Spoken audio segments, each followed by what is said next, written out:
I'm sure you're aware of Dr. Ken Ham, Yes. founder of Answers in Genesis. He takes a very literalist approach to Genesis and the whole Bible, really. And I was watching his walkthrough of the Ark at the Ark Encounter.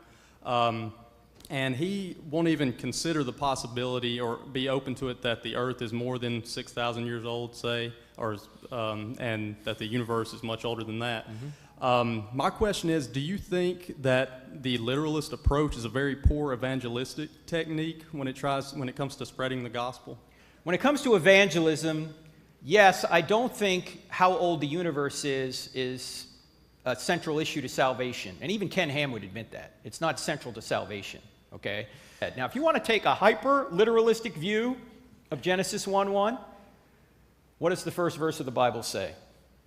In the beginning, God created the heavens and the earth. Okay, when did God create the heavens and the earth? It doesn't say. You say, well, what about the days? The days don't begin until verse 3, when it says, and God said, right? If you want to take a hyper-literalistic view of Genesis 1:1, or of Genesis, the first chapter, the heavens and the earth are created before the days ever begin. Right. Right? Right. How long ago was that? I don't know. I think no matter what angle you take on it, whether you think it's old or young or somewhere in between, you're making assumptions you can't prove. Right. I think the better evidence is the universe is old. But I don't care if it's old or young. That God created is more certain than when. Why predation and violence and suffering seems like such an inextricable part of the natural order. Does that make sense? So why, prior to God creating humanity, there maybe were aeons of so much violence and predation and death, and just any thoughts you have on that?